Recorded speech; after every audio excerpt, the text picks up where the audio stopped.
Good afternoon, everybody, and welcome to the Overview and Scrutiny Management Committee. We'd like to introduce the members of the committee. Councillor Crook. Thanks, Chair. I'm Councillor Moses Crook, Chair of the Growth and Regeneration Scrutiny Committee. Councillor Lawson. Thank you. I'm Jo Lawson, Chair of the Environment and Climate Committee. Councillor Cooper. I'm Councillor Andrew Cooper. I'm Chair of the Children's Scrutiny Panel. And I'm Councillor Liz Smage, Chair of the Management Committee. And we have apologies from Councillor Armour, who's Chair of the Health and Social Care Panel this afternoon. Right. The minutes of the meeting held on the 5th September 2023. Is the committee okay with those minutes? Does anybody have any points they wish to raise, or do we accept them as a true record? Yes, for those of us who are there. Yes, thank you. Does any member have any interests they wish to disclose? No? The meeting is open to the public and is being webcast live. And can I also introduce the cabinet members who are here today? So we've got Councillor Cathy Scott, Councillor Graham Turner and Councillor Paul Davis. Thank you for coming through your items today. Thank you. Right then, so we'll move into deputations and petitions, and we have a deputation this afternoon from Mr Mason. So Mr Mason, if you'd like to give your deputation to the Scrutiny Committee. Thank you. Thank you very much. My name is Cal Mason. I am a member of Colne Valley Leisure Centre, and I'm here representing the community of Colne Valley in reference to the proposed closure of CVLC. People use this vital leisure centre not only for their physical well-being, but as a place to socialise, preventing loneliness and isolation, which affects many within communities today. The loss would be devastating for the whole community, including children, teenagers, pensioners, and people with disabilities and learning needs. On the 26th of September 23, Cabinet agreed for a consultation to commence to inform subsequent decision-making. We must question how this consultation can inform subsequent decision-making, as the consultation is ambiguous in the way the questions are written, and how the consultation can have any bearing on balancing the budget when it doesn't even ask the question around the members' willingness to financially support the leisure centres. People would like to know why CAL's pricing structure has not been scrutinised prior to any decision around closures. For example, the Fair Price Forever, which is an unsustainable pricing commitment. The consultation was to go ahead for 6 weeks, although it took a full week for the paper copies to be printed and circulated, and with the vital information booklet to answer the questions in the paper consultation missing. Kirklees Active Leisure advised the Council that without additional funding, they will need to scale back their offer. As part of the consultation, one of the outcomes is to market the centres to see if there are any operators that would be interested in taking a site over on a commercial membership basis. At a meeting of Colne Valley Leisure Centre members with Councillor Graham Turner attending, and responding to questions, Councillor Turner advised that there was not the time to investigate an alternative operator. Shouldn't this have been the first thing that Kirklees looked at before even contemplating closing down sites? We have contacted other operators, GLL, who I've mentioned in the past, who oversee better gyms and leisure centres, and they're open to having conversations with Kirklees. There must be others who we have not contacted. On Friday, the 13th of October, I was part of a group that met with CAL to review some finances pertinent to Colne Valley Leisure Centre. It's become clear that CAL would not be offering their services to Colne Valley Leisure Centre from April 23. The consultation maintains that this could still be an option depending on the outcome. It clearly appears not an option for CAL, and their decision has been made prior to any consultation. The community clearly does not want CVLC to close and would welcome any other operator taking on the site. I would ask Overview, Scrutiny and Management Committee to make a recommendation to Cabinet that the Council should open conversations with alternate operators who may show an interest in providing services at sites that are under threat, along with reconsulting the public to add in questions regarding financially supporting these vital services by way of increasing membership prices and reducing some of the extreme discounts that are offered. Thank you very much. Thank you. Can I just clarify that you mentioned in your deputation that the Colne Valley Leisure Centre, that Cal would not be offering the service from April 23. Is it 23 or is it 24? It's 24. Yeah, thank you. I just wanted to clarify that. Thank you very much. As you know, Scrutiny takes evidence on different subjects that we are scrutinising. We will obviously be wanting to look at the consultation process, etc. But as Councillor Turner is here for items, I did wonder if Councillor Turner wanted to respond in any way to any of the points that had been raised in that deputation for Scrutiny to be able to consider. Thank you. Thank you, Chair. Thank you, Carl, for coming along. Most of the points you've raised this afternoon were exactly the same points as you raised at Council on Wednesday when I gave a full and response to those questions. So nothing much has changed since Wednesday, so those comments stand as of Wednesday. So I believe there's a couple of questions coming up which I will pick up some of the points you raised during those questions. So thank you, Chair. All right, thank you.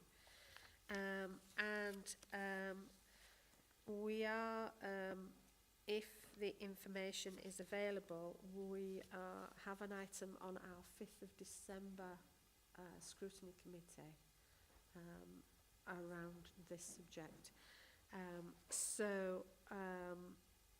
What you're saying about consultation, etc., and models, I would certainly hope, because the Cabinet report does say that the Leisure Centre Review Programme in June 2023 and lists what was looked at in that.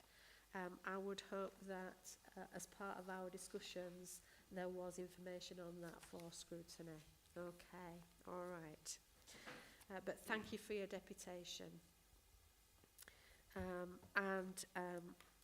We can also look at the consultation process as well. Okay.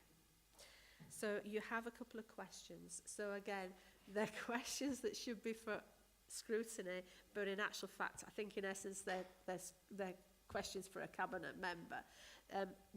If you want to give your questions, Scrutiny can look at the points that you've raised in your questions. But again, as Councillor Turner is here, we have asked him if he will give you a response, because we know there is a Cabinet meeting coming up that you can ask these questions at. So do you want to give your questions? Thank you. Thank you very much. Thank you very much for affording us the time to ask the questions. So the first question is, at the Kirklees Cabinet meeting of 26th of September 2023, a report was presented, the title of which was the Kirklees Active Leisure Centre Offer 24-25 Consultation. Section 2.3 of this report explains how CAL delivers services to over 65,000 registered customers and receives 2.5 million customer visits in 22-23. Why then does the consultation booklet produced by the Council only attribute 22,391 members to these visits? The effect of this is misleading to the public by vastly underestimating the number of customers who use the vital community assets and could be affected by any closure. Right, okay. So, Councillor Turner, I looked at the information on the website just to check this. The website information, the number of members adds up to the 22,391. So, where does the 65k come from? Thanks. Right, so subject to clarification with Cal, we think that the difference is that registered customers are people who say got a Cal card and a casual user, or a casual user and are on the Cal mailing list, whereas members who are actual people who pay a monthly membership fee to Cal. We are seeking just clarification from Cal on that, but that is our understanding at this moment in time. Okay, so when you've gained that clarity, can you let us know, please? Thanks. Because I'm presuming then that what they're saying is it's possibly the number that have gone through the paid for sessions or etc. But the actual membership, the car membership, is the 22,391. Yes. One of the issues you've got is when people apply for a CAL card, they put a centre where the primary centre. Now, once some people have had cards for many years and will have set up, say, Huddersfield or Spain, will have either moved or will be using a different facility. Because it's a member organisation, that makes it a little bit difficult. Plus, you've got walk-ups to do that. But that initial, where your nearest centre or your current centre you want to use, is then on your records. And if you don't use that and go somewhere else, it moves the figures around. It's in member organisation that causes an issue with the figures. Yeah. Did you have a supplementary? So, obviously, the same booklet, as we've mentioned before, does talk about marketing these sites that are earmarked for closure to alternate providers out in the market. Has there been an approach to, for CVLC, either in the whole for the dry and wet side, or in part for either the dry or the wet side? Councillor Turner, can you I'm answer not any aware. of that? I'm not aware that we've approached anybody as yet. As I said on Wednesday, Cal have a contract for 18 months. We've since Wednesday taken some legal advice of our legal team, and we believe if we wished, we could terminate that contract within 6 months. But having said that, it would probably take 18 months to 2 years to bring an alternative provider on board, given the amount of due diligence that would have to be done, the fact we have to go out to procurement, to tender through our procurement rules. So we may be able to reduce the time that Cal operate it, but the time frame for bringing a new one in doesn't really change, simply because of the rules of local government and its procurement methods. Okay. Your second question? I think that question was misheard, but I'll carry on. Yeah. Section 2.8 of the same report sets out a review programme which started in 2023, June. Nowhere in the discovery phase does it actually mention reviewing the willingness and or ability for people to pay additional fees to support these centres. Likewise, the same question has not formed part of the consultation. Why have the people of Kirklees not been asked if they are willing to financially support these vital community assets with a change in the fee structure? So, Councillor Turner, as part of the discussions of the model, did you discuss in any shape or form about pricing? We did discuss whether to put a question about would people be willing to put more money, to pay more money to operate or use a facility. We decided not to, because the problem being is if you put something like that in, is most people would probably tick the box without any guarantee that that would actually happen. So yes, they go, oh yeah, I'll pay a bit more, but because you can't produce a figure because the operating costs are different from each centre. We couldn't guarantee then that they would actually stump up the cash when it came to it. It's easy to tick a box, but when you ask people to put their hands in the pockets, that becomes more difficult. Plus, people's circumstances change from ticking that box to whatever future model comes out of it, so they may not be able to afford more. What one person just feels is a reasonable increase, another person would feel was too much. So it was very difficult, so we decided not to put it in there for that very reason. That ticking a box is not a commitment. And if we said, okay, 2,000 people up at the Colne Valley are prepared to pay more, we'll continue to operate, and then in 6 months that money didn't materialise, we will be back to square one, trying to find the money to keep it up and have to go through another consultation process. So as it stands, we felt that it wasn't a reasonable question to ask people. Do you have a supplementary? Do you want to give? So, the question we're asking is obviously for you to review the pricing model, because along with some of these unsustainable pricing models that we see, the fair price forever and the staff discounts that amount to quite large sums of money. That, you know, if you're looking at 635 staff that work for them, for Cal on average, getting their membership for free and the family members getting it at highly discounted rates down to £10. You know, over the last couple of years, there's a possibility that we've subsidised CAL's employing membership of the gyms based on a full price membership to the region of £900,000, nearly £1 million, whilst we're giving them 2.9 million in cost of living money.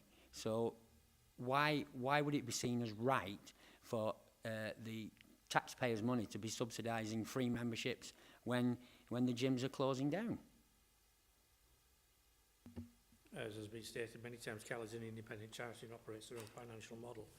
I don't know where you got the figure from 900k from. I'd have to look at that and see whether that's realistic or whether that's just an over-optimistic cost there. But I will look into that and see what it is. But as I say, CAL is an independent charitable organisation that sets its own prices, sets its own wage levels, staffing levels. And if they choose to offer a benefit to their staff, then that is obviously their prerogative to do so.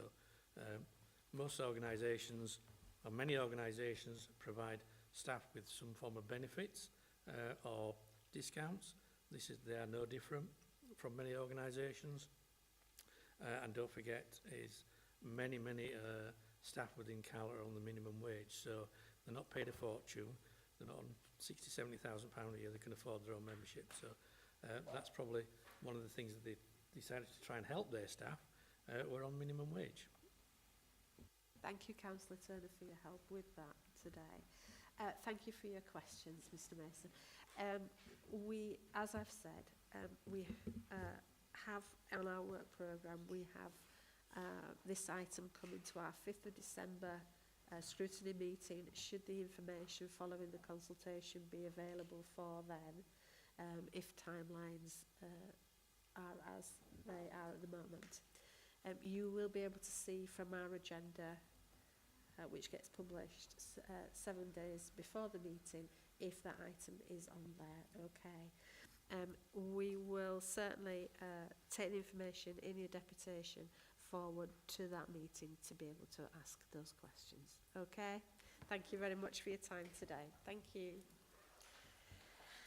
Right, shall we move on then to item 7, which is Councillor Cathy Scott, the leader of the council, will speak about her priorities. Councillor Scott, thank you. Thank you, Chair. I'm going to deliver the presentation that I actually gave in full council, so it allows the members of the public to hear exactly what the priorities are. So in tough times, it's all the more important to have clear priorities. We need to focus on our funding and energy and where we do the most good. We need staff to be clear about the direction of the council. And above all, we need to be open with the public about what we are trying to achieve and why. That's why I'm setting out my core priorities in the council. I will listen carefully to views, as I stated, at full council. We will build on the priorities into a new council plan, which we will debate and finalise early next year. So balancing the budget. We need to start with our most pressing challenge, which is balancing the budget. Like virtually every council across this country, from the London boroughs to the Tory shires, we are facing a national crisis in authority funding. We've been open about the challenge here in Kirklees, and we've been addressing it. Over the past few months, more and more councils have come forward with the similar stories to ours, which tells you all need to know the state of local government finances across the country. We have also been open about the reasons for the pressure, and that's the economic pressures at the heart of government alongside the cost of living crisis, a decade of austerity and a funding system that penalises everyone who lives and works here in Kirklees. And we owe it to our residents to be honest about the causes, but we also owe it to them to face up to the reality. All our services rely on sustainable funding. Setting unrealistic budgets would undermine the most important work. We simply have no choice but to make tough decisions, because if we don't, Whitehall will. And they won't have the best interest of heart of the people of Kirklees and our communities. That's why we're taking painful decisions. But we need to take these decisions in a fair and balanced way. That means protecting those that need our help the most and continuing to help people through the cost of living crisis. It means making sure that we assess the impacts of our decisions, even though they're difficult. And it means standing up for residents to lobby government to change the actual funding system in place now. So moving on to transformation. Our second priority is to continue to transform our services to meet the high expectations of residents. That means using our limited resources more efficiently, whether that's our buildings, our technology, and our amazing staff and people in the best possible way. We need to work smarter all the time on things like prevention, early intervention, and safeguarding. It also means working with our partners to avoid duplication, share knowledge and resources to as effectively as we can. And we can build on excellent work that's already happening. Like in social care, where we are delivering services to support people's independence so that they can live at home a lot longer. And that's the right thing to do. Or continuing huge improvements that which we've seen in our children's services. We need to maintain and increase the speed of the change of the council plan, which will include tangible improvements we need to see. So moving on to the item 3, which will be the cleaner, greener and healthier. The current circumstances, it would be easy to lose sight of the bigger picture, but we have responsibilities. That's why in the new council plan, we will continue to prioritise greener and healthier Kirklees. One of the first decisions I made in this role was to protect our local environment. I intend to keep that pledge, and that means delivering an environmental strategy and a net zero commitments. It will require further progress on energy, waste, and improving our green spaces. A greener Kirklees is also a healthier Kirklees. But the pandemic exposed health inequalities within and across our communities. We need to prioritise the prevention work and our partnerships and local health services that really make a difference to people's lives. So the final one is the infrastructure and investment. We need to build a resilience to protect residents and families from the next cost of living crisis. That means investing in our towns, villages, building an infrastructure that brings opportunities to future generations. It also means improving our housing and bringing more investment into Kirklees. And of course, we will need to do that prudently. Our capital programme is flexible to respond to the challenges. We are constantly responding to market conditions and adapting our plans. But we need to maintain ambition, especially in tough times. After all, the easy way forward would be to do nothing, and we're certainly not about that. To accept decline is not on our watch. This government has taken away a lot, and as we already know. So people's confidence have been affected by the economy. There's also the confidence in many of the vital public services, and we can't allow them to take away hope also. These priorities are to bring hope. It's not just to overcome the immediate challenges, but it's to create a future and confidence for all. So I look forward to hearing your views. Thank you. Thank you, Councillor Scott. I'll open it to questions from members of the panel. And does anybody have any questions? Councillor Cooper.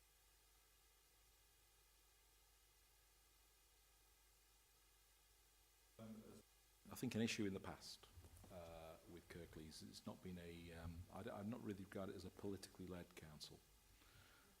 and so where there is a political programme as opposed to being a programme which is generally more officer-led. And I generally think that whether it's politicians I agree with or politicians I disagree with, I like to see a council which is led by politicians with a political agenda, because that's people vote for us to do those things. So one question is really how do you demonstrate that you've got an agenda which is, if you like, your agenda as opposed to one that's been provided by officers, and I'm sure you can do that. Another question I've got is I mentioned at full council about climate change and about the Climate Emergency UK scorecards. Now, one of the things about Climate Emergency UK is it's a voluntary organisation that's been set up. It's in the absence of any methodology by a national government to demonstrate action on climate change. And it gave Kirklees a score of 29% on its action on climate change against an average of 35%. If there's action to address that, I'm fine with that. I'm just wondering what we might do to look at that, to see what the way that they've judged Kirklees. Kirklees did have the opportunity, as all councillors in the country did, to respond to the score that it was given ahead of it being announced, to challenge it and say this, that, the other is wrong. So I'd just be interested in how we can look at it and use it as a tool to demonstrate some action on climate change. And so I think I think it could be a helpful tool for the council. The other question I've got is how we've seen this stuff there, and I think most people who are politicians in any shape or form would agree to a lot of the things you've said there about moving services. But what are the specific things, what are the specific metrics, the things that we should judge you on in a year's time? What are the things we should look at and go, there you go, you achieved what you said you were going to achieve? Thank you, Councillor Cooper. Councillor Scott. Thank you for the questions. The first one, we'll take the first one we talked about my agenda. Well, it's a collective, it's a cabinet. And as I did say before, we're about enabling communities and supporting communities through what we are doing. So it's not doing to, it's doing with. I'm absolutely pleased on the direction of travel. I will own these priorities because that's what we've set. I think it's clear that we've got to have a vision, but also it's got to be fluid, that the times are changing and things change from day to day. And I think you will recognise that, particularly where budgets are concerned, cost of living. So yes, there is that pressure, but we're there to meet the challenge and make this budget fit. And unfortunately, things will happen and we're having to make decisions that people don't want to see. So how would you measure me? It depends on how you're measuring me. Are you measuring me to retain a service, or measuring me that actually having the ability to foresee what's coming and going back to basics if we have to, and deliver at least some kind of services for this council? And I'll move on to your climate, which was really interesting because it was the same question that you did. You did ask me in council, and I thought that was a really good question to ask me. So we actually went away and did a little bit of research. So the group that you actually talked about, I'll start first by saying we should be commended as a council because the Meteorological Award, we were the first ever local authority that went away, that actually won the award, which was an excellent thing that we've done.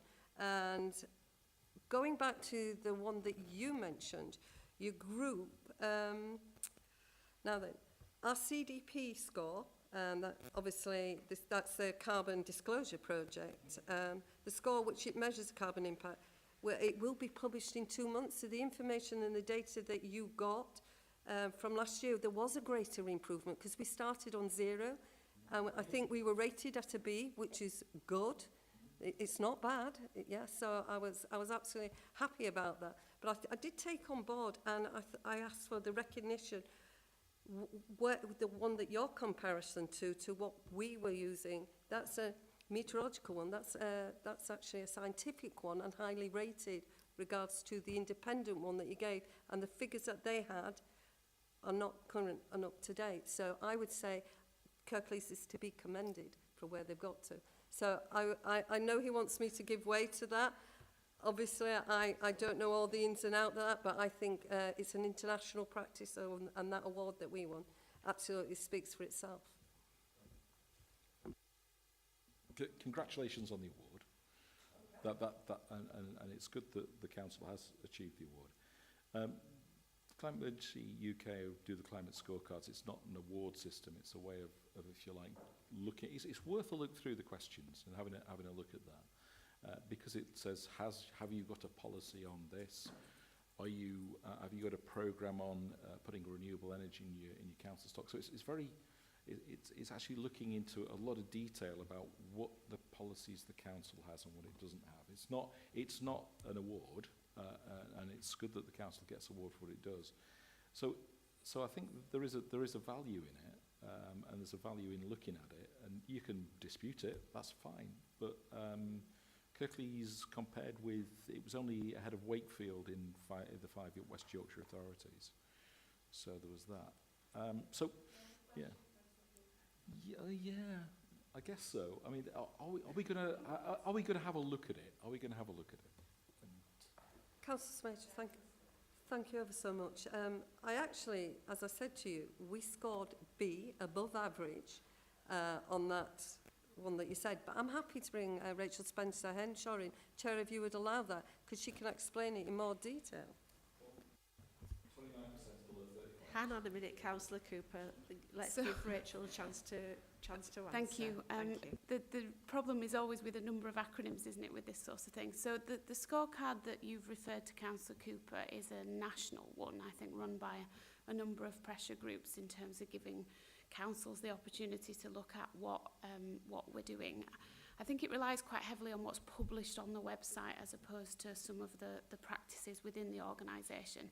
Interestingly, we did reply and comment back on the score, but they haven't necessarily considered that, unfortunately, in their published version. So we are in dialogue with them to understand why they didn't respond to our right to reply.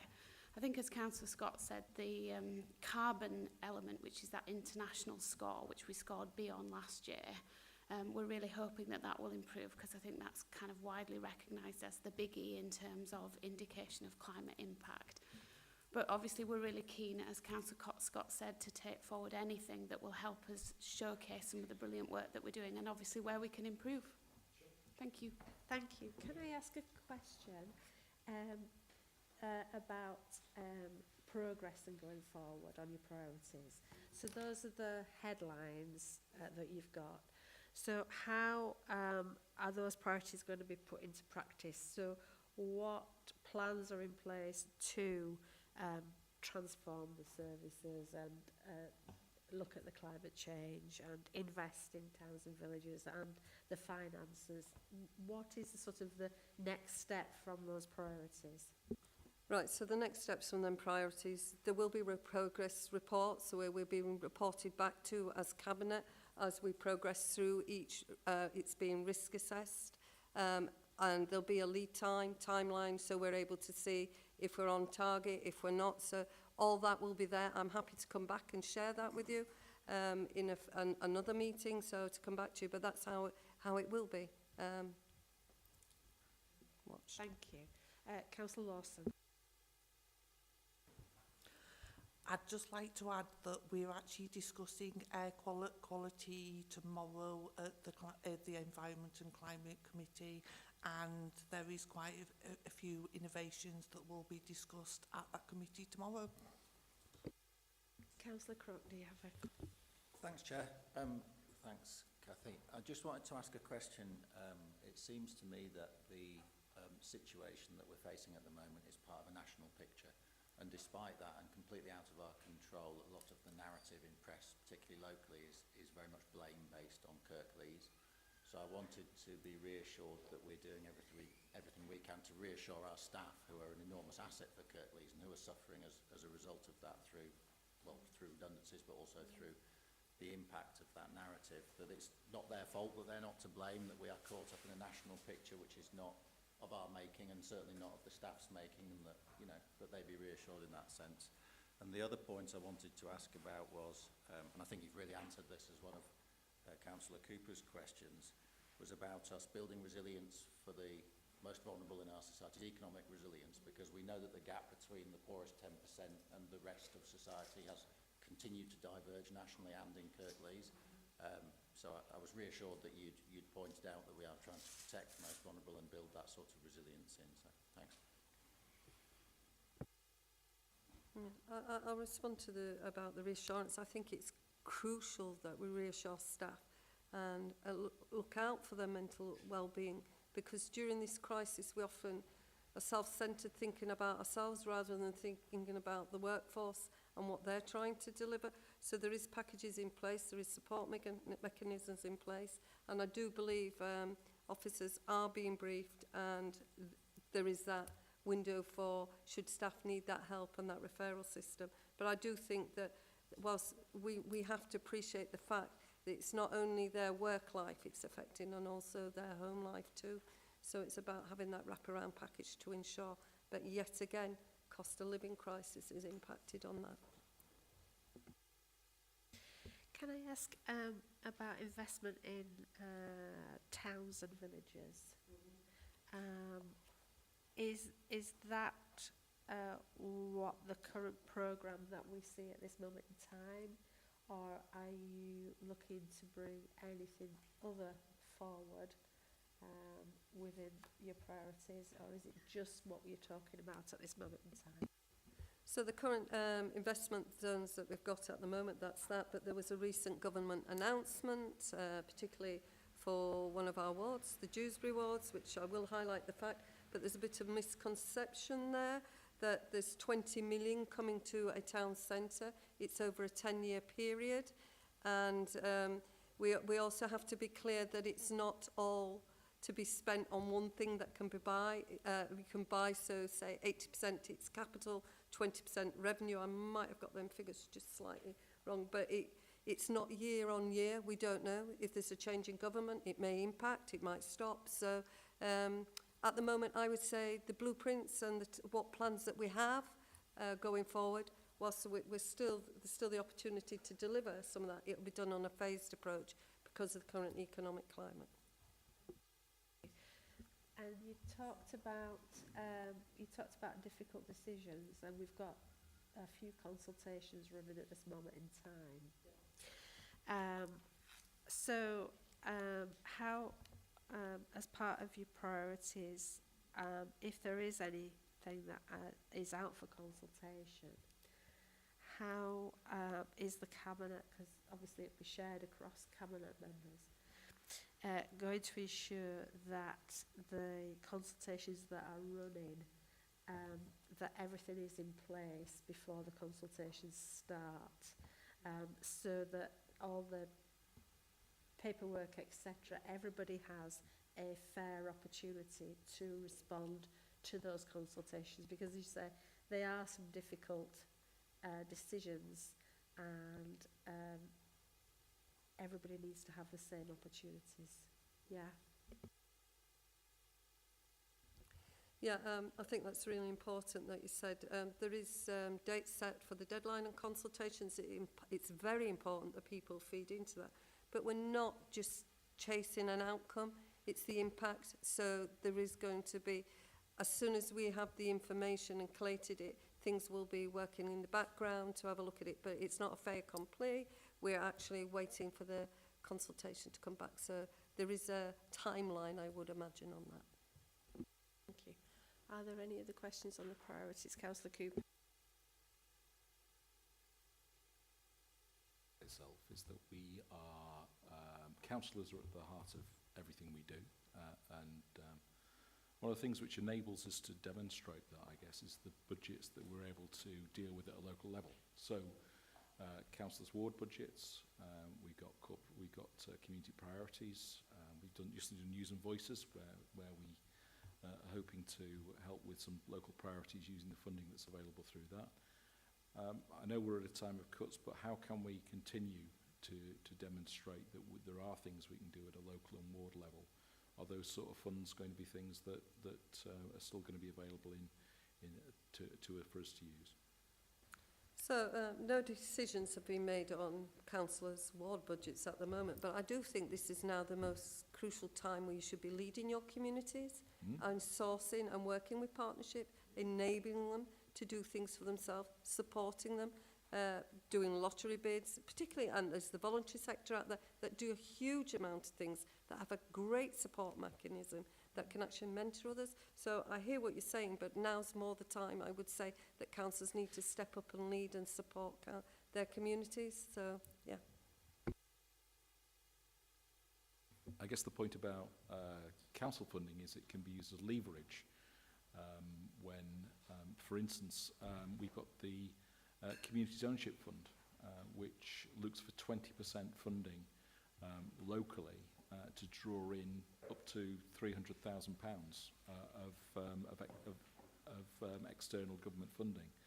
And so that any access to local funds that we have, if they're being used wisely by wards, can do exactly that sort of thing and give us the flexibility to do that. So that's why I asked the question, really.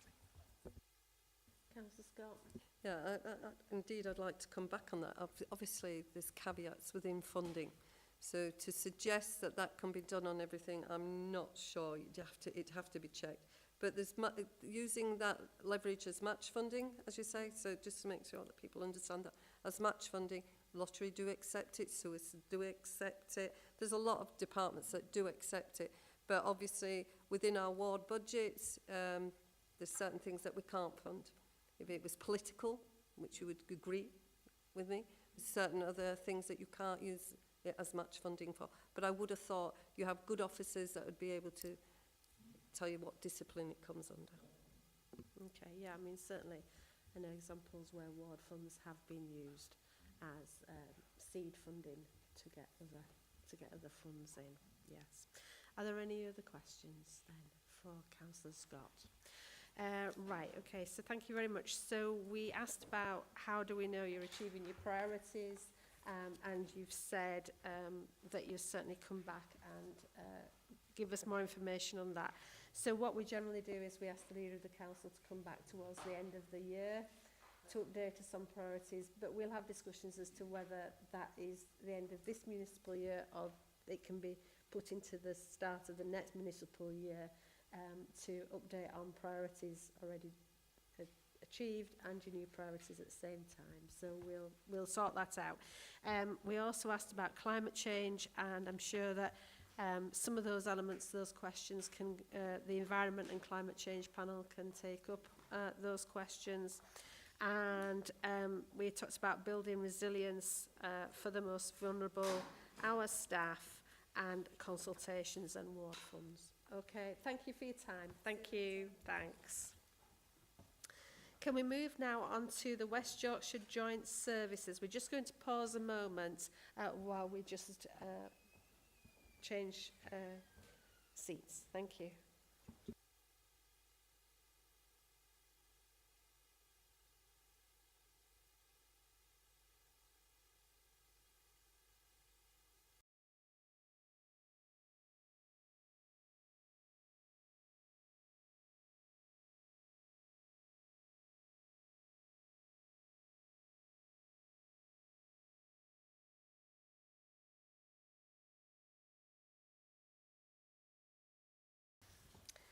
Right, so we now move to item 8, the West Yorkshire Joint Services, and we have Andy Robson here from West Yorkshire Joint Services, and Councillor Paul Davis is the Cabinet Member for this area. Okay, but you have a presentation, I believe, Mr Robson, yes? Afternoon Chair, afternoon members, and thank you for the opportunity to attend today to speak to you. I haven't actually got a presentation as such. I'm going to give a verbal update. I've circulated a briefing note to members in advance to cover the background of joint services and some of the activity we've been doing on behalf of Kirklees.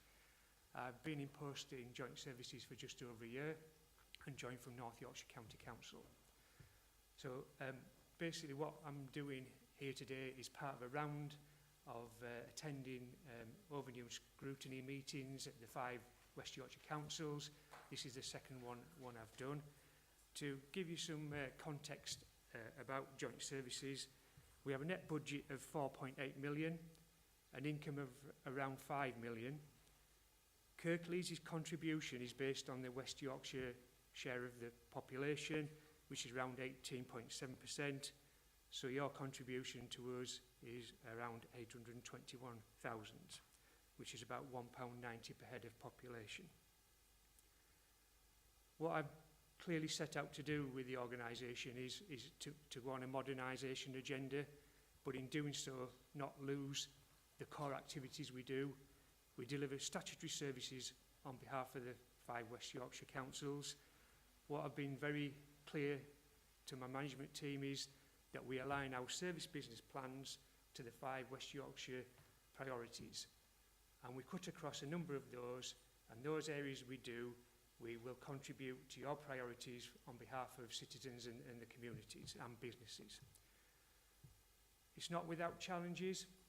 If we take trading standards, they punch above their weight. They've got a really good reputation nationally. But in terms of what our limitations are around is funding. And it's not lost on me the current financial climate that all local authorities in, but as a collective group, we get funding from the West Yorkshire 5 councils for about £1 a head per population. Our nearest competitors, or comparators, sorry, are in the southwest. They get £2.12 per head of population, and where I've left was £2.34 per head of population. Having said that, as I said, I know the current climate of financial problems and challenges, but we will just do what we do, quality rather than quantity. So one of the challenges we have, I've been in the northeast, I've been in the Yorkshire Humber for the last 29 years, and when I joined Joint Services, I knew there was a challenge around the levels of crime, but having joined the organisation, the levels of crime that go on in West Yorkshire are off the scale compared to other regions. So we have to prioritise our resources based on intelligence-led enforcement. We'd like to be more preventative, but our resources don't allow us to do that. So in the paper too, you've seen some of our activity that we've done. We are very strongly tied into the priorities of like safeguarding. So the West Yorkshire Financial Abuse and Exploitation team are about doing activities to disrupt people who are unscrupulous in where they target vulnerable people.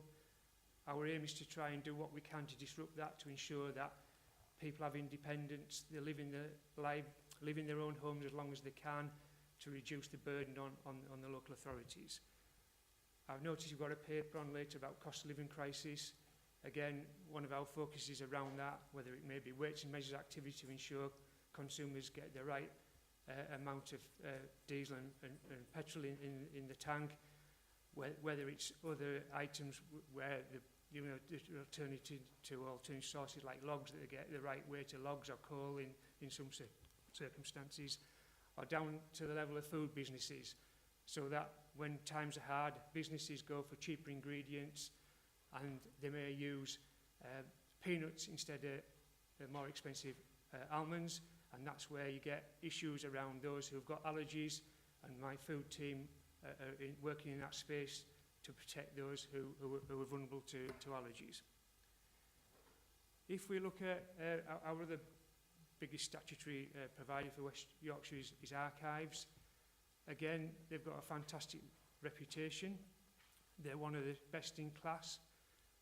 We have approaches from all different organisations in that space to understand how we operate. We've moved that many times. We are leaders in how we would package up archives, label them and move them to other areas of West Yorkshire or in different accommodations. In the briefing pack, we've done that here in Kirklees. We've moved twice now and ready for the Cultural Heart programme for when we get to a new accommodation. There are some challenges around there, which it would be amiss for me not to mention that. in particular with Red Doors. The conditions for archives is not ideal. It doesn't meet the standards we'd expect. There are actually an outbreak of mould in the archives in quite a number of documents which need urgent treatment because if we don't address that, it just spreads. It's the biggest enemy to the archivists, mould in collections. But the building itself is just not fit for purpose anymore. And yes, there is a timeline to address that when the Cultural Heart project is fully implemented, but we're running out of time on that. We need to do something urgently around those collections. And this recent wet weather has exposed another issue. We're in temporary accommodation on Victoria Lane. I've got water ingress coming in now, and we're having to look at moving parts of the collection again. So again, it's challenges, but we know where we are, we know the financial constraints, and as I said, the message to my teams are quality, not quantity, and that's where we're at. Yeah, we know we've got some future budget challenges like we all have, and that's the end of my verbal report, and I'm happy to take questions. Thank you very much for that. Thank you. Could you, just on the building conditions, what discussions are happening in Kirklees to help you with those? Because obviously mould in an archive collection and water ingress is extremely... Thank you, Chair. We are working with officers who have that in their portfolio. I think the focus is clearly on the Cultural Heart project and the time frame, and you know that's not lost on me, but we need some urgent actions now, Chair. So the problem is that the focus is on where we're going to be, and unfortunately we're not picking up the problem right now. Councillor Crocker. Thanks, Chair, and thanks very much for your presentation, and thanks in particular for the groat that appeared in the papers, because I think that will be the first and last time that happens at a scrutiny meeting. I wanted to ask a question about specifically the asbestos service that you offer. I wasn't clear as to whether this was a commercial venture offering services to any private company wanted to use that, because obviously there's a lot of competition already in that market, or whether this was specifically to meet member councils' statutory requirements with reference to asbestos registers and their own assets and so forth. And also, following on from your verbal presentation, in light of your funding of £1 a citizen, roughly, and the comparator, the closest comparator being £2.12 or whatever, I just wondered if there was a pressing need for you to try and find additional funding, or for members to try and find additional funding for you, particularly with reference to things like trading standards, where you're removing illegal and unsafe tobacco products or vapes, some of which are, as we know, are targeted to our young people. So there's a specific demographic, a vulnerable demographic that's at risk there. So I wondered if you could comment on that and the impact that's having perhaps on their safety. Thank you. I'll take the first question. So where the asbestos service is set up, we're trying to do both, provide services to local authorities. I'm speaking to relevant officers of some of the councils who don't currently use us. Privately, it is a tough marketplace, and we're trying to compete in that space. We suffer from the economies of scale. Some of our competitors who've got larger resources, you know, they can squeeze it out. It may come to a point where it's not a financially viable service, and faced to where we are, to the second question, I'm going to maybe have to take some tough decisions about future services that, if they're not viable, then we need to make sure that it's not costing us money. The £1 head for train stands funding, that's been a long-term issue, and it's not lost on me that we won't ever get to a point where we would match some of the figures I quoted. That isn't realistic approach that I would ever think I would do that. What we do is going to the intelligence-led approach. Some of the things in the private paper those arise from complaints. So we target those who we know are being reported to us. Where there is a gap is if people don't report it to us at this moment in time, we don't know about it. Whereas if we had a bit more funding, we could go on the front foot and we could do a bit more of approach to do some test purchasing with miners and target a wider business community to then realise what their level of issues are. There is a huge thing, and you'll all be aware about the problems with vapes to minors. We know the government are looking at this to tackle them, but at this moment in time, some of the issues that are happening with sort of those areas of offences, some of these businesses that are selling vapes and illegal tobacco are the front door for serious organised crime groups. And I'm sure you're all aware, but it isn't just the impact of the children. It's some of this money's been funding other areas, where it's drug crime, whether it's sort of people who have been brought into this country illegally, trafficking, all those other issues that go along with these organised crime groups. So I haven't got a figure for you to put on that, how much money, if we had extra money, what activity could do at this moment in time.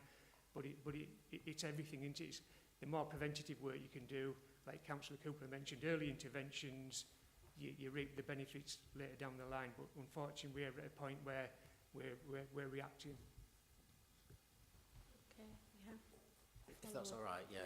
Yeah, so thanks for clarifying on the provision of the asbestos testing service and so on, and I guess that, and it looks like that, and perhaps other elements of the provision is something that you're looking at to see if they're cost effective or whether it would be cheaper to cease that part of your operation and use the private sector.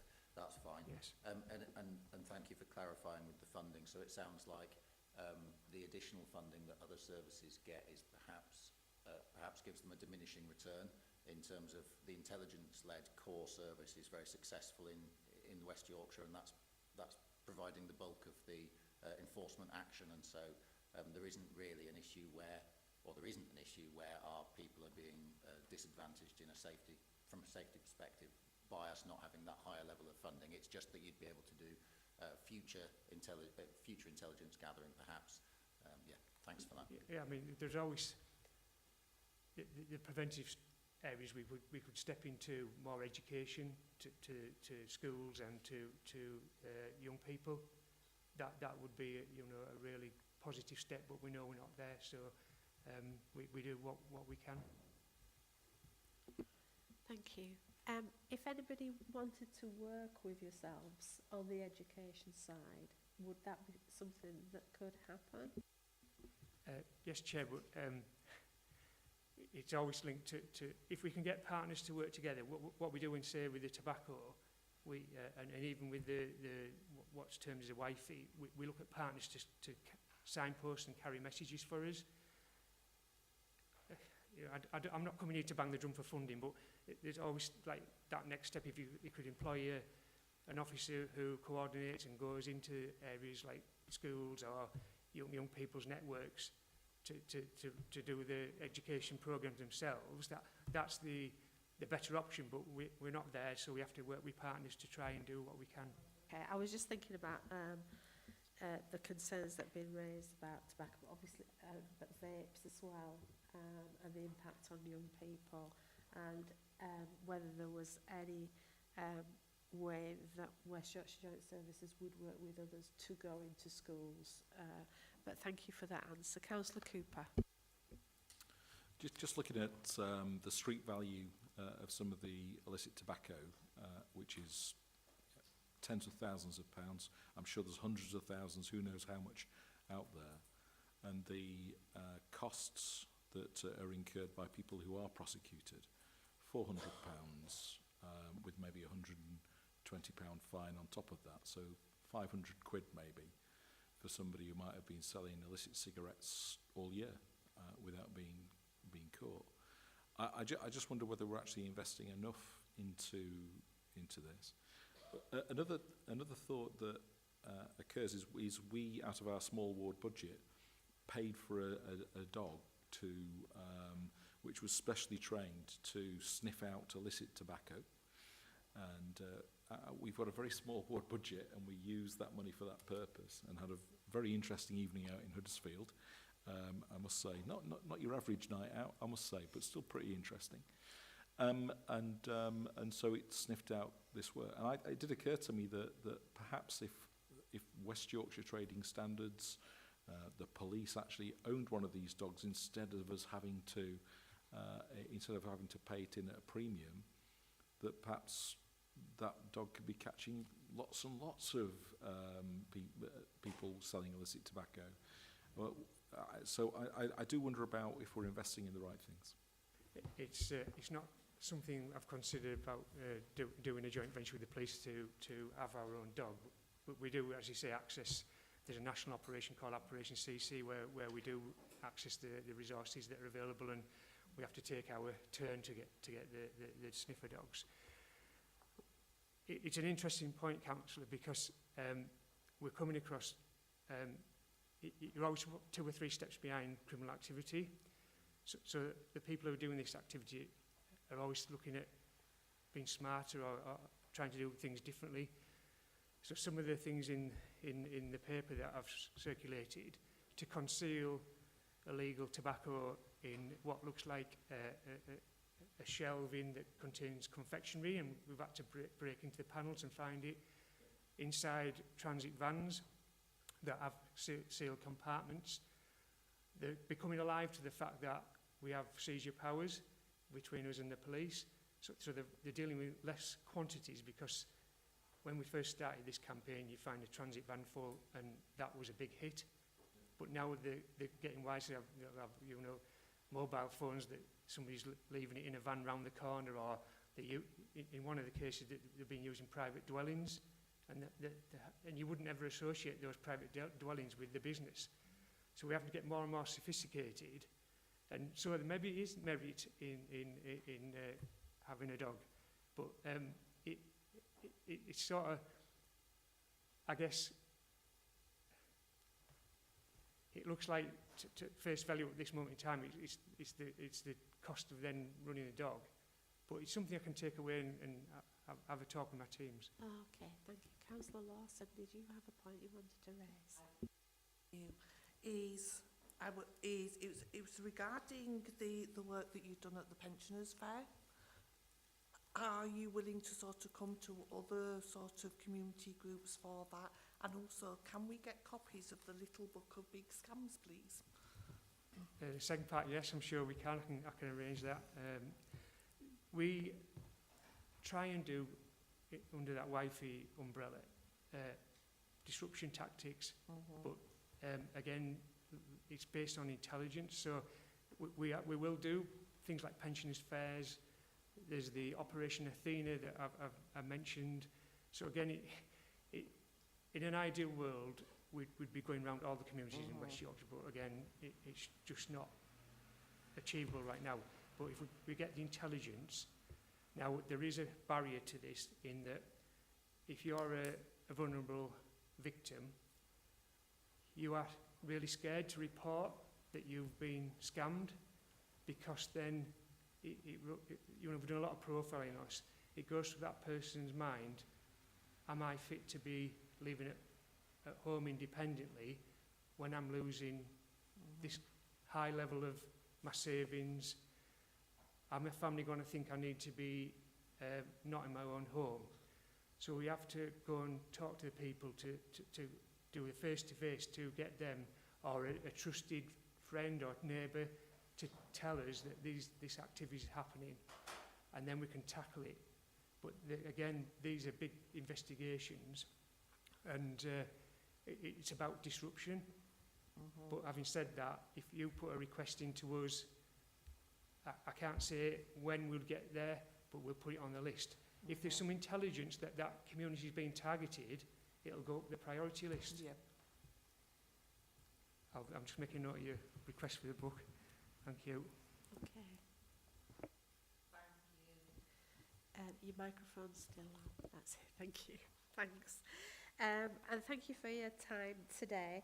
Can I just say before I sum up that your archive service, I have mystery shopped your archive service, yes, and it is very good. And they did get some information for me that I needed as a ward councillor. So yes, I was very impressed with the archive service. Just a couple of things then. So you mentioned about the building conditions where your archives are in Kirklees. And we wonder if we could ask Councillor Davis to discuss that with yourselves as to what can be achieved within the financial constraints in order to be able to have safety of the archives. Councillor Davis?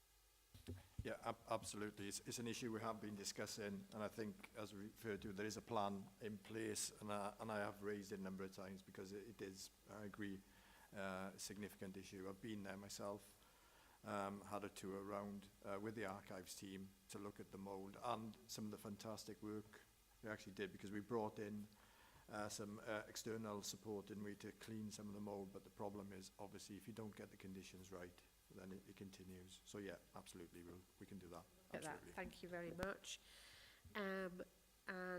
You said you'd look at Drugs Dog, and you said you'd get some copies of the Little Book of Scams for us, and if you'd like to liaise with Sheila, she will sort that so that the books get circulated. Okay, thank you for your time today. Thank you. Thanks, Chair. Thanks, members. Thank you. We will now move on to the next item, which is item 9, cost of living programme. So we will just pause again for just 1 minute while we change seats again. Apologies for this. It's due to the room that we're in with the council chamber not being available at this moment in time. So we'll just pause for a moment while we change seats again.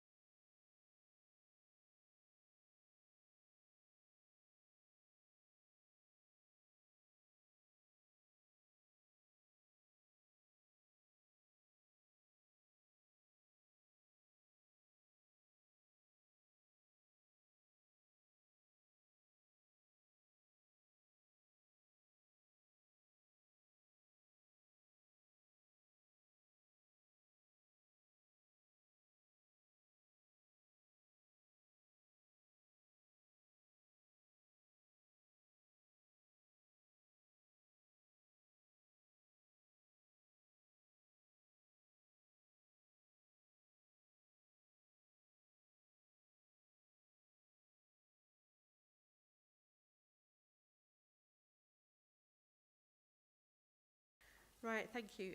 We'll now move to item 9, cost of living programme update. And is it Lucy and Stephen who's going to do the presentation? Thank you. Oh, Councillor Davis is going to introduce it. My apologies, Councillor Davis. My apologies. It'll be a fairly short intro. I just thought, and thanks by the way, Chair, for the opportunity for the team to come here and talk about the work that's been done in this area. I just wanted to give a little context to the whole area of cost of living, and in particular a report which coincidentally has just been released today by the Joseph Rowntree Foundation. It's actually a title, Destitution in the UK 2023, not something that you wish to read or even a title that you wish to see, but certainly a report which I would commend to the committee to look through in detail. But I'll just give a quick overview, which, as I say, I think gives a very good context and backdrop to where we are. This study has revealed approximately 3.8 million people are now experiencing destitution in 2022. And within that were 1 million children. And this is almost 2.5 times the number of people that were in this position in 2017, and nearly triple the number of children. And clearly, Joseph Rowntree Foundation has said there's an urgent need for action to tackle destitution in the UK. Their view is that this has been a shameful increase in the level of destitution in the UK, with a growing number of people struggling to afford to meet their most basic physical needs to stay warm, dry, clean and to be fed. And this has deep and profound impacts on health, mental health, people's prospects. It also puts strain on already overstretched services. Nearly 3/4 of people experiencing destitution are in receipt of social security payments, and in their view this is further evidence of benefits inadequacy. Ad hoc support from the government, first during the pandemic and now to help with the cost of living, has not halted the rising level of destitution, and their view again is very clear that they believe that we urgently need a bold and ambitious programme of action to address this issue and its corrosive impacts.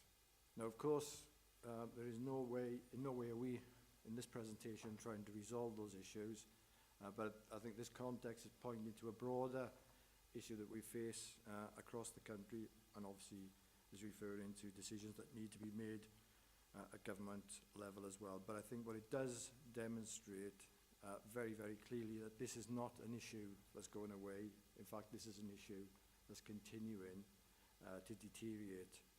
More and more people find themselves in this situation. And of course, when we talk about people on benefits, many of these people are in work as well. So we should not be under any illusions that these are, as some people have called them, the work shy and hiding away and doing nothing. That is not the case. So with that backdrop, I think I will hand over to the team to take us through what we're doing to try and at least help mitigate some of the impact of this locally. Great, thank you.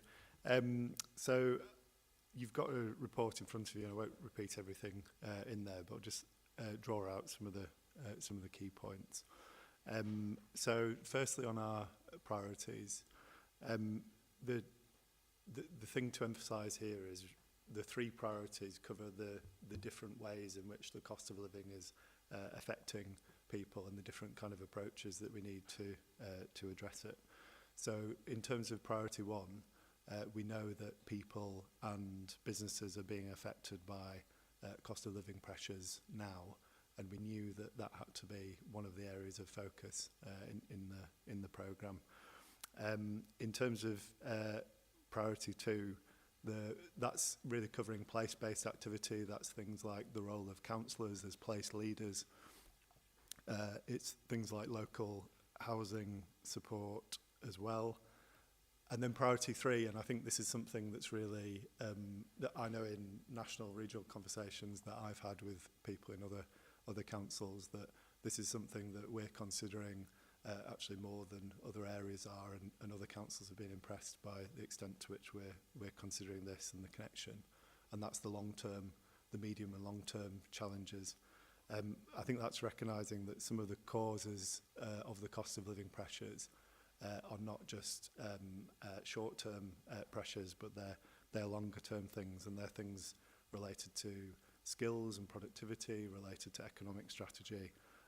It's also related to things like the way funding is issued to local government. So short-term competitive pots, for example, don't allow for long-term planning. So the reason it's important, I think, to just point to those priorities first of all is to just to highlight that when we talk about our cost of living programme, it covers all three of those areas. In terms of what the programme looks like, the sort of architecture of the programme, really when we were establishing the programme, the emphasis was on coordinating amongst existing activity. So we have a set of council services that is that aligns to each of those priorities, and we come together at the moment on a monthly basis to talk about connections. We share data and monitor relevant data about cost of living pressures. That helps to inform service planning and week-to-week prioritisation. We also have sort of deep dive conversations into sort of bigger issues where they need more months of planning and thinking. The other thing to point to there in terms of the lines of communication, one of the real things that we wanted with the programme was to provide a single point of information and assurance to the political and officer leadership that we're acting on cost of living pressures, and that we're acting on it in a coordinated way. So we report regularly out of the programme board in line with that diagram on there, and that's obviously with Councillor Davies is a really important part of that. We catch up regularly to talk through those elements. So I'll pass over to Lucy now just to draw out some of the highlights in terms of challenges and successes. Good afternoon, I'm Lucy. I work in public health. So I'm going to do a quick kind of broad snapshot really of some of the challenges and the successes of the programme. So talking about the challenges initially, Stephen's already alluded to this really, it's around the complexity of the cost of living challenges, which is why we chose to have those three priorities within the programme. And getting that balance of priorities is challenging. So that focus on the immediate support, crisis support versus the long-term growth as well. I think the general feeling is that obviously it's very complex and there isn't a silver bullet within any of this, which is why we've taken the approach of having those three priorities.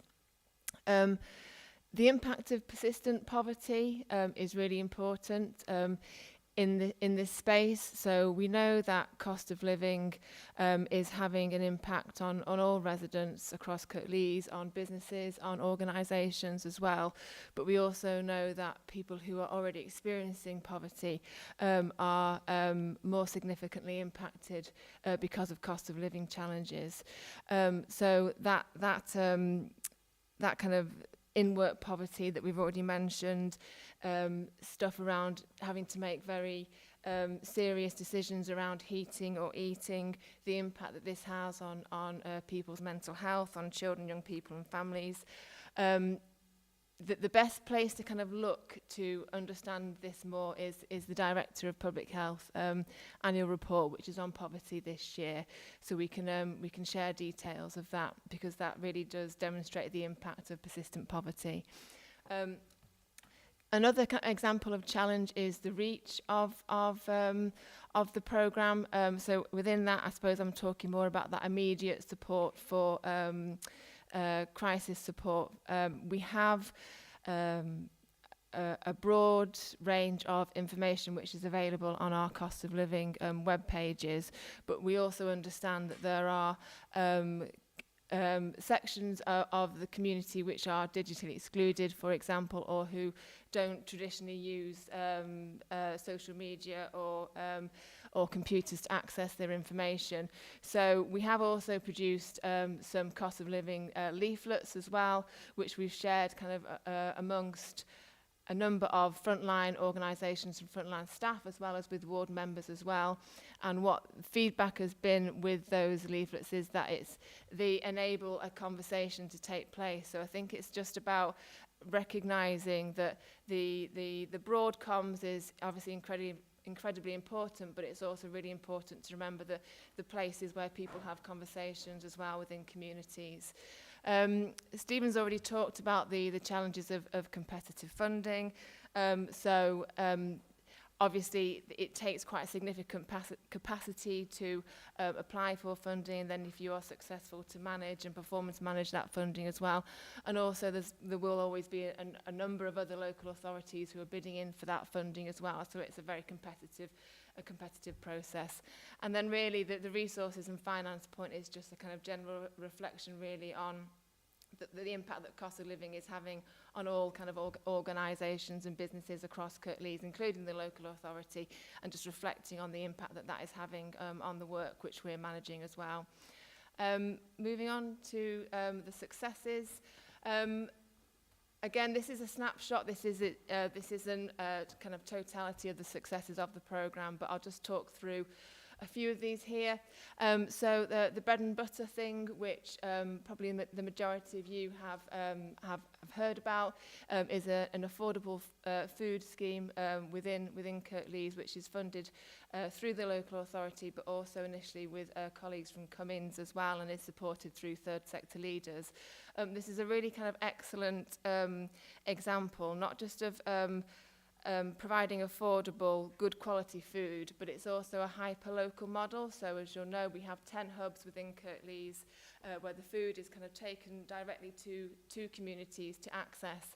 And what we know from the data is that the people who live within those communities are accessing the food rather than it being kind of people like me driving 5 miles to get the food. The other point around the bread and butter is that it is not just about food. So it is hosted by community organisations and it is run by local volunteers. So it's a sustainable model as well. And there's also something around the model connecting people to one another within communities, reducing social isolation, improving mental health. Just a couple of other quick examples. I won't talk through all of these, but the ward budgets, I think there's kind of recognising the value that councillors have in local places in order to support local communities with cost of living. And this is just one example of the funding which has been allocated to councillors in local places to support cost of living initiatives. There's also the Household Support Fund, so this is obviously provided by central government but administered through Kirklees Council. So to date that is £14.8 million worth of funding which has kind of gone through the local authority and out into local communities. Next slide please. So I think this is Margaret. She works as a volunteer at the Chestnut Centre. We wanted to share this because I think she speaks much better than we could on some of the impact of the work which we're doing. So hopefully this will work. Okay. Hi, I'm Margaret. I go to St Thomas's Church at Bradley, and a few months ago we were wanting to start a food bank, but we spoke to the Chestnut Centre, which is where I am today, and they told us that they were starting doing something called the bread and butter thing. So in actual fact, we've got about 15 people who come from our church on a Friday to help people pack up the bags of food. We intended only coming once every few weeks, but it's such a great time and it's just a joy to be here and see people coming and picking up the food. I think the community is really enjoying being able to come along to the Chestnut Centre on a Friday, and I think that it's just helping so many people. We pack 80 bags of vegetables and fruit, 80 bags of cupboard things, and 80 bags of chiller food. We've got about 700 people on the list, so there's still room for a lot more food to be donated. But it's going absolutely great, and we just love being here, and we just love seeing how grateful people are when they get the bags of food. Brilliant. Thank you. So like I say, she says it much better than what I could do. So we're handing over to yourselves now for any questions. We've thought of some questions here. So any comments you have on the progress of the programme so far. Also bearing in mind the budget challenges, are there any cost of living areas which you feel need further development or where further connections can be made? And also if there's any further information on any of the programme areas which you like, which you need, because obviously Stephen and I are kind of representing public health and policy, but it's a really broad programme. Okay, thank you for your presentation. Councillor Cooper, you have a question? Sure. Looking at the things here, warm spaces. It's one of those things that I think we all thought, oh, this is a great idea, having warm places for people to go to and when they can't afford the bills. Anecdotally, I think people didn't use them, and people prefer to stay at home under the duvets generally. And so I do wonder about the investment in them, whether it's a good idea or not. I thought it was a good idea at the time, and I think I was wrong. You know, I think I was wrong. I know. So one of the other areas that I think we could look at is actually benefits advocacy, appeals, advice. That seems to be an area where we could do a lot more. 7 out of 10 personal independent thing that they won on appeal on the same evidence, personal independence payments. And so you do wonder about how much is out there, how many hundreds of thousands of pounds is out there, which could be gained. And so the question is, I guess, are we investing enough in actually telling people about the benefits they could apply for, being advocates for them to be able to get the benefit, and when they fail getting the benefit, be the people who help them get appeals. And there's some great work being done by an officer who I deal with on a regular basis, Nick Ruff, and he does some great work getting people lots of benefits that they otherwise wouldn't get. And so, that I just wonder if there could be lots more of his role to enable those things to happen. The other thing that occurs to me is if we as local authorities are investing money in dealing with the failure of national government to be able to properly administer a benefit system which pays people what they're entitled to, should we be actually asking central government? Are we doing anything actively to ask central government to pay us for their failures that we have to pick up? And perhaps that's something that we ought to pick up through the Local Government Association as part of their lobbying asks. Councillor Davis, did you want to come in at all? Remember, it's scrutiny. If I missed anything. Free flow. On the warm spaces, I remember the debate, and you're right. And I guess, as my colleagues know, I was probably one of the individuals who was a little bit reluctant to dive straight in because I wasn't convinced totally that it would work. However, what we did, and I think this was the right approach, definitely, was to ensure that we used our current hubs, the libraries, as you know, but more importantly, and I think this was the benefit that we saw, that I saw anyway, that actually what we managed out of that was to create networks within the areas, and I think that really helped. And I know certainly from my ward, and I'm sure that there's other wards that could relate the same things, because we did that, we were able to connect in areas where we didn't know there was certain community support going on. I remember myself and Moses being a little bit gobsmacked that we found out that with various free lunches that were being organised across the valley we knew nothing about. So from that perspective it helped. I think you're right. I think a lot of people would rather have some provision or some help in terms of them being at home. But the other important thing was, and this is the bit that we really try to focus on, and we will do this winter the same, is where you're advertising somewhere where people can gather that there's actually something there for them to come to.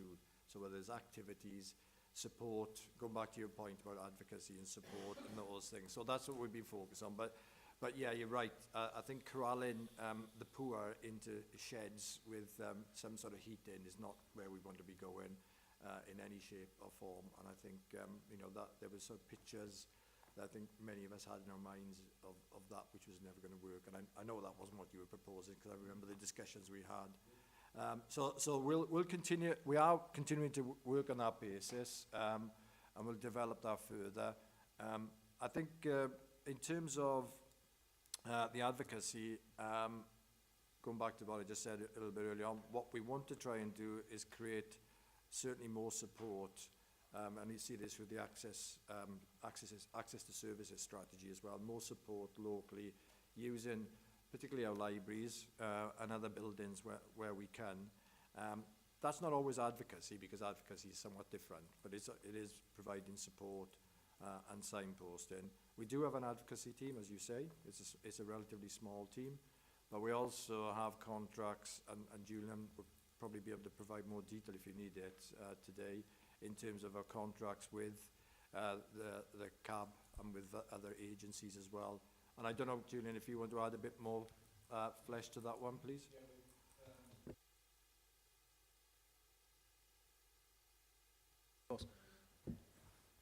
Yeah, agree with you and celebrate the work of the team. I think right now, but because of financial pressures, everything that we do is open for some sort of redesign, and we are looking at redesigning the way that we offer advice, and in active conversation with Kirklees Citizens Advice and Law Centre around what that contract might look like moving forward.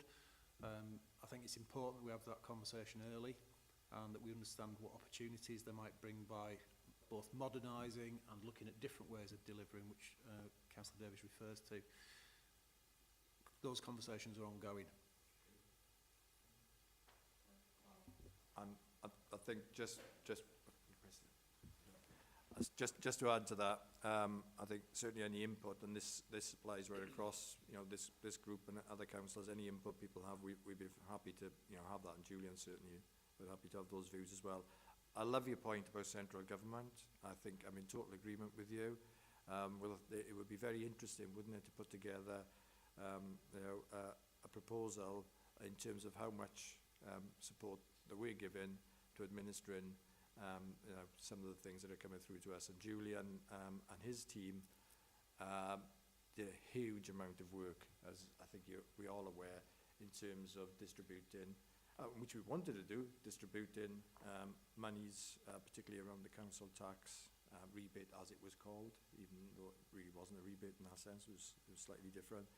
And that put huge pressures. There was money made available to us, but certainly, yeah, I think very interesting. And again, I would say, there are a number of organisations which are not political. Joseph Rowntree Foundation is certainly not linked to any political party. It will give us in the Labour Party as much of a tough time as it will give any other party if we're in this area. I think they're coming up with some very practical and sensible suggestions that need to be taken on board of what we need to do as well to help people. So Okay. yeah. Hopefully I covered your points. Thank you. Councillor Crook. Thanks, Chair. I mean, the first thing I wanted to say that this was such an excellent response to the cost of living crisis when it happened, and it was really, as Councillor Davies said, it was really quite heartening to find in the ward that there was already so much provision from other groups. And I'm really pleased to see an extension of the benefit into other priority areas for the council. So, for example, 121 tonnes of food saved in, what is it, a 6-month period from landfill and provided to people who will benefit from that food. I think probably this is what you're saying, there's an opportunity to redesign or to extend or redevelop the response that the cost of living programme is addressing. And I'd really like to see the bread and butter thing extended, because I think there are areas like in my ward where there are perhaps pockets of need, but not enough need for a full programme, where there's perhaps ways we could explore extending that programme. It's different from a food bank, isn't it? Because people have more ownership and more control over what they're receiving, so you'll perhaps appeal to people who are in need but aren't willing to make the step and go to a food bank. So that's one thing I wanted to say. Also, in the third priority, the prevention, I think that's really key. Breaking that cycle between poverty where it persists, so that we can, I think, as I said to Kathy earlier, so that we can develop more resilience in the poorest in our communities. That aspiration and achievement, supporting that to get people out of that cycle, because the evidence is that if you're born into a poor family, you don't have that aspiration, you don't achieve, so you leave full-time education with less qualification, and you earn less through your life, so you're stuck in that cycle, as Councillor Cooper has pointed out, of trying to claim benefits that are insufficient, that don't actually pay out even though you're entitled to them, and so forth. So I guess it's not really a question. I do apologise for that, but it's a comment about how positive it is that the programme is addressing, addressing the change. Sorry about that. I could try and phrase it as a question, but it's. Are you focusing on? Yeah. Thanks, Councillor Crook, for that. Can we have a minute to think? Could you do something? Oh, you did. So, yeah, I'll respond. It's a mix of comments and questions. I know. I think you're absolutely right. We thought long and hard about this programme because it's easy to get wrapped up in the crisis management, and you're absolutely right. The resilience and prevention in particular is really important. And what we're really working hard is to get away from that point where it's perceived as individuals being dependent, and that dependency model, and that's really difficult. That we want to find ways of supporting communities to feel confident, to have high levels of self-esteem and an ability to create their own community wealth. And that's one of the other areas we haven't talked about that certainly is being looked at and worked on within the prevention is community wealth building. Working with the combined authority, taking on board lessons elsewhere, and that's certainly something personally and as an administration we want to develop going further forward, because that would be a huge benefit to our residents.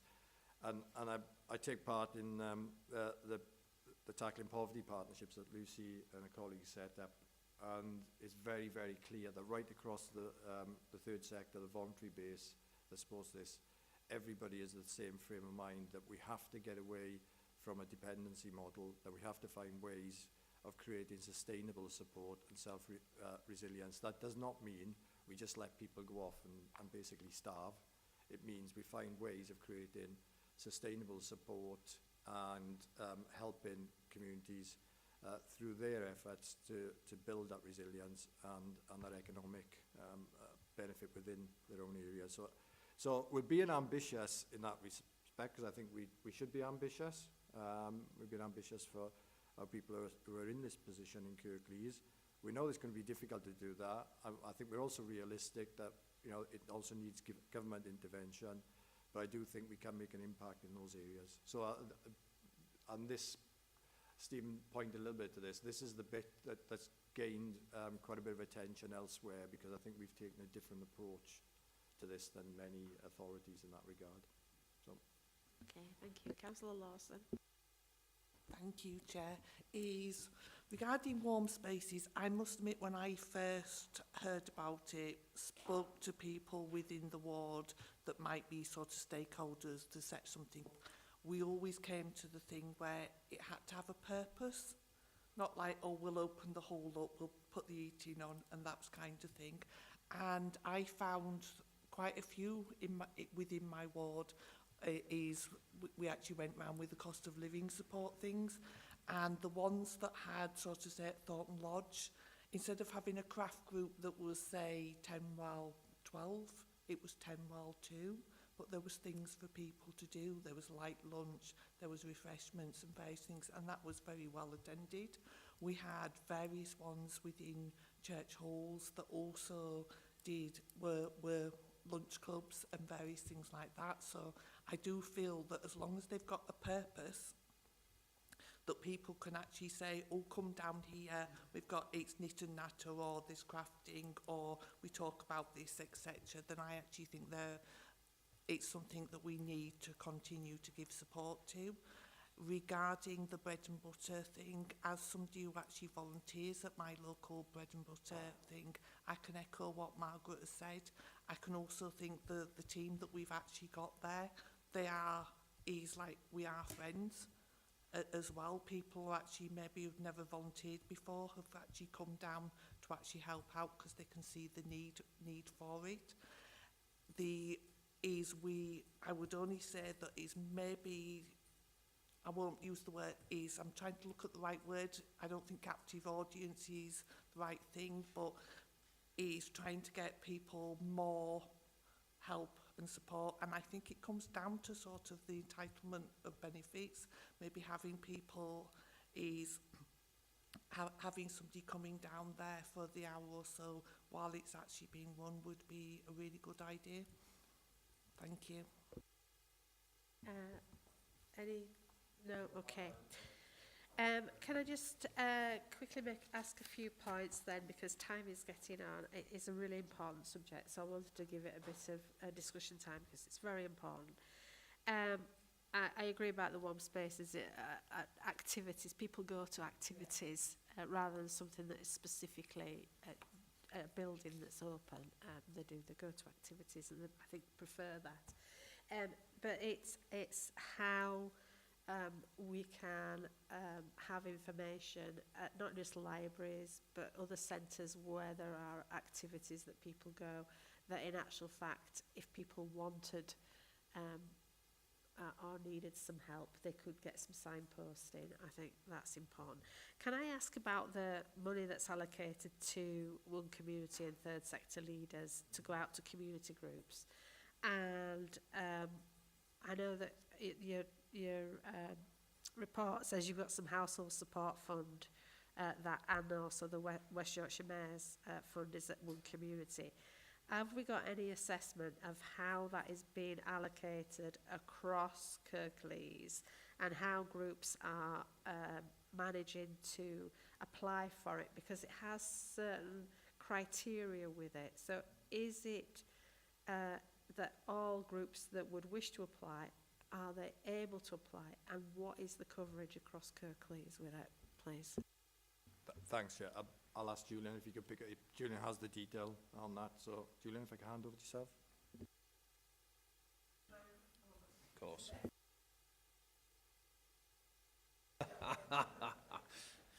Yeah. In terms of the Household Support Fund, the number of organisations that have received support via one community from that fund, that's 98. Well, there's 98 grants across the authority. Not 98 organisations, because some grants were for more than others. They'll offer different services.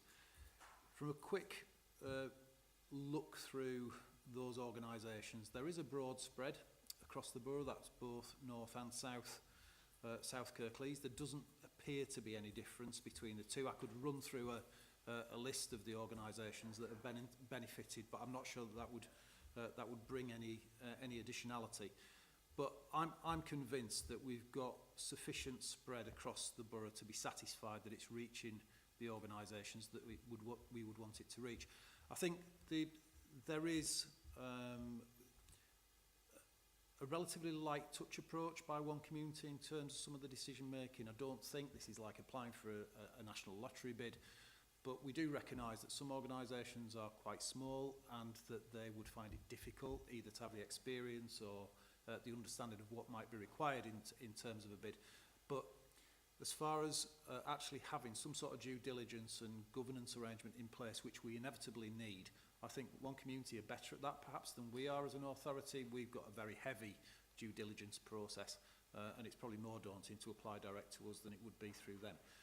Similarly with the Mayor's Fund, I think the advantage perhaps there is that there was quite a deep dive into the initial funding that came from the West Yorkshire Authority, and they did their own research into the way in which it was delivered. And yes, there are differences across West Yorkshire, as you might expect, because authorities had some leeway as to how this was done. I don't think there were any concerns raised by the authority itself in relation to the way that authorities had administered that. And they too were happy that it worked for the organisations in Kirklees and that it was being both allocated and used for the purposes for which it was originally granted. That report's available on the West Yorkshire Authority's website, should anybody want to read it. It's just with us, I know that one community in third section leaders, they're not known across the whole of Kirklees. But it's with us talking about, as well about not putting labels on things. You can be running activities and you might have had some support to get those activities up and running, but that you're not necessarily labeling them as something that you would apply for one of those grants for. Do you know what I mean? And it's how do community groups access things if they're not specifically putting a label on something, but in actual fact they are achieving the goals for what the grants would be for. And I think that's just something that needs to be thought about as to how people understand that in actual fact they can apply, but it's just because they're not labelling their activities. This is. Yeah. I'll pick that up and we'll take that back. Thank you. Thank you. Thank you for coming today, and we hope we've given you some feedback on that. All right. Thank you very much. We will again just pause a moment to rearrange the seats. Thank you.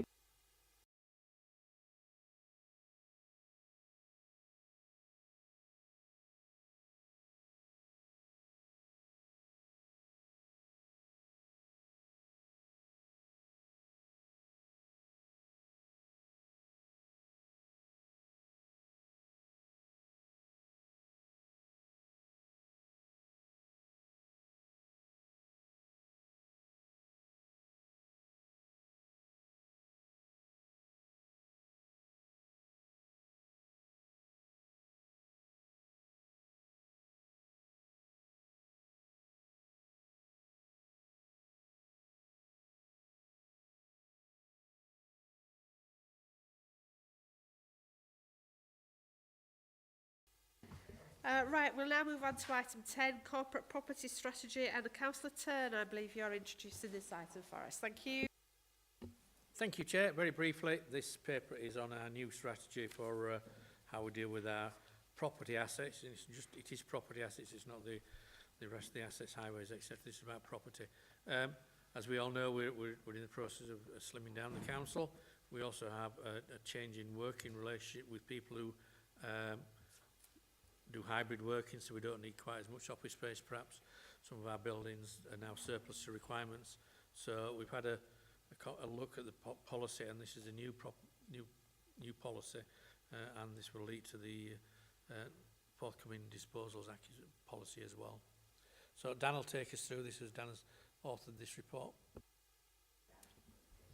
Afternoon. So the report just pitches out the forward approach to property asset management and good practice for bringing forward the new corporate property strategy. Overall, the strategy's got the ambition for a fit-for-purpose, modern, effective and efficient estate to support and facilitate council services, also promoting and enabling the council's corporate priorities, but also linking and collaborating with key strategic partners and local interest organisations and groups. So that's in a nutshell what the overall purpose is. The approach we're taking follows good practice and the RITS professional standard for strategic asset management of local authority assets. It's at a formative stage, but we're using the key steps as we've highlighted in the paper. So just to take you through those very quickly. The first point is definition, so understanding what the estate is, what property do we hold, what's the context, so what is the organisation, what is the locality, what is the area we're talking about, what is required, the standards, so how will performance ultimately be measured, the policies that we need to have in place, which Councillor Turner just highlighted a couple that we have, and ultimately application, so how will it be implemented and delivered and monitored moving forward. I would also just like to highlight a point on disposals, because I think that's high up on the agenda at the moment, and we are bringing papers through at the moment. So it's not only in response to the financial position, it's also government policy that we should dispose of surplus and underused land and property assets wherever possible. And indeed, we have a holistic review underway known as the Asset Review, which is taking a core estate approach to that review, which ultimately is about identifying the underused and surplus assets, which we can bring forward for disposal. But equally, it's also responding to the current organisational change, which I think was also discussed as part of one of the other papers today, and the property implications associated with those. But ultimately, a core estate approach is about defining the investment priorities that we need for our retained core estate, to make sure, again, going back to the whole purpose of the strategy, that we've got a modern, fit-for-purpose and effective and efficient estate. And I think that's the overview I'd like to provide for now. If there are any questions, thank you. Okay, thank you. Can I ask an opening question then, please? So you say your corporate property strategy is at a formative stage and you're going to be bringing forward policies, procedures, etc., including integrated impact assessment. But you are, the Cabinet are already taking decisions or going to be taking decisions about the corporate property. And so if the strategy is still not in place, how are those decisions being taken currently? What is the impact assessments and the way that things are being assessed for your current set of decisions?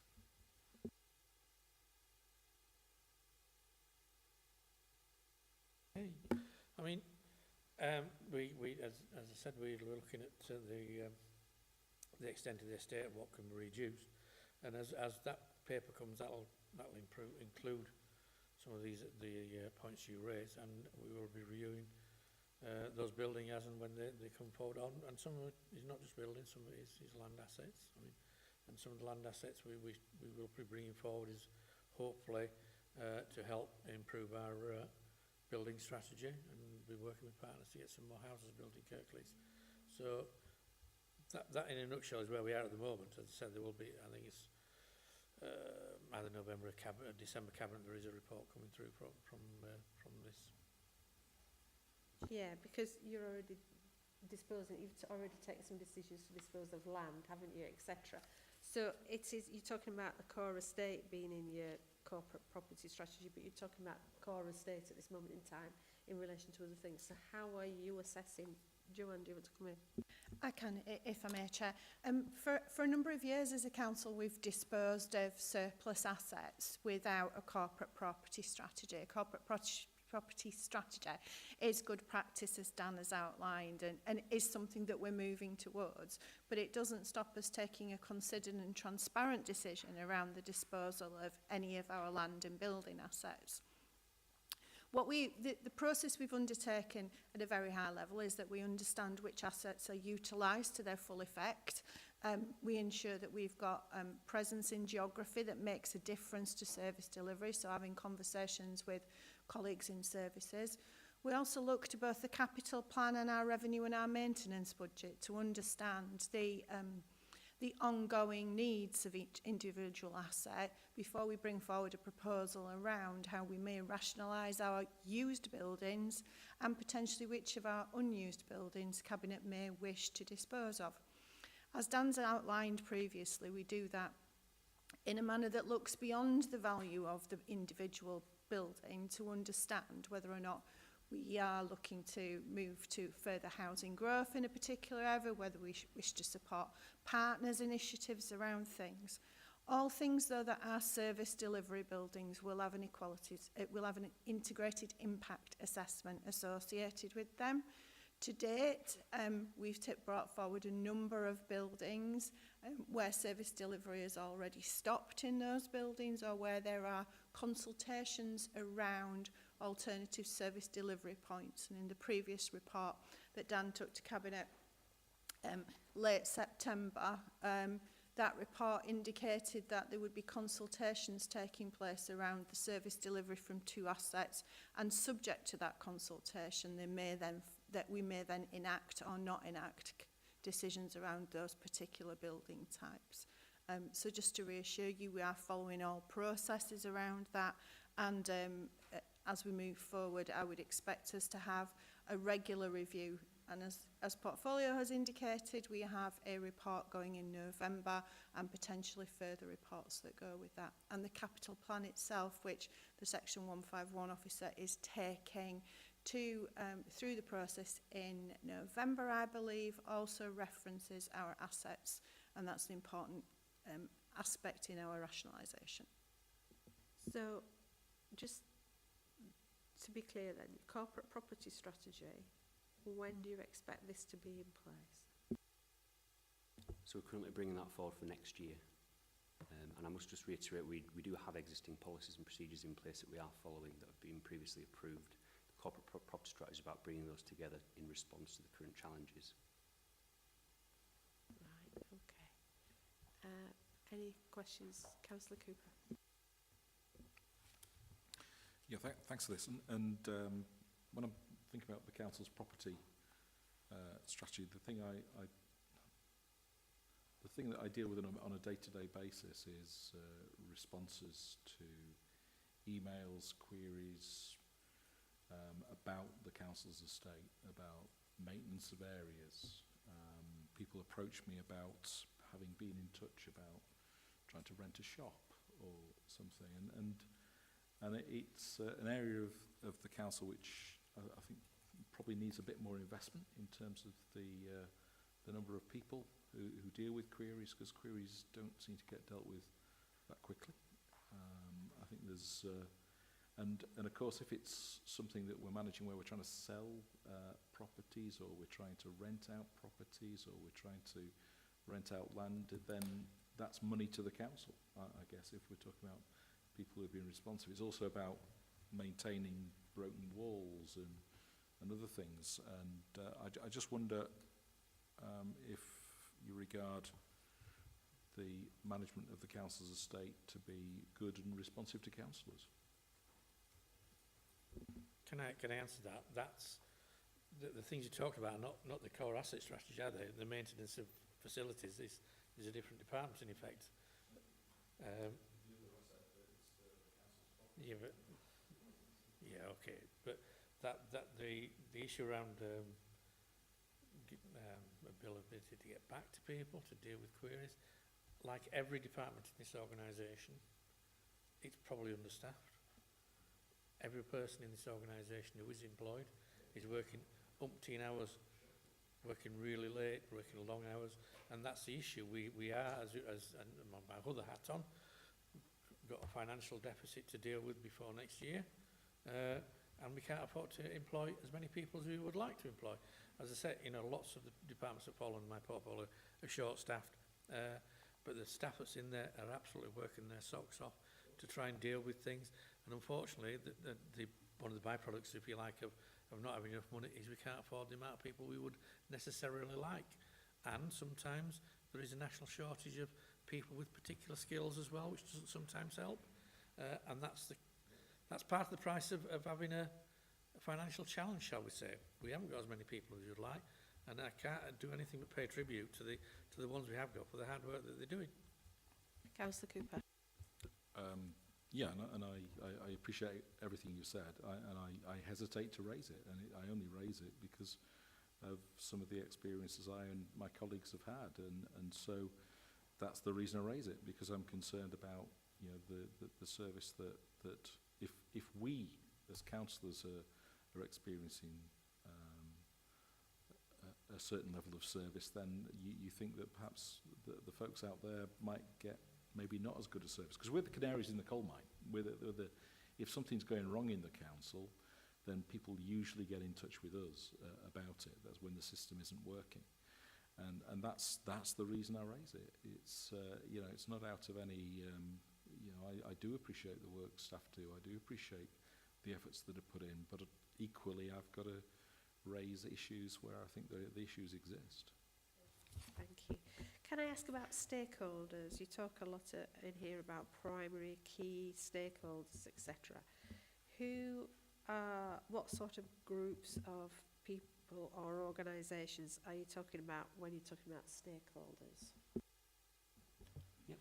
So we have our localised stakeholders and our regional stakeholders. And what we mean by strategic stakeholders are organisations like the NHS,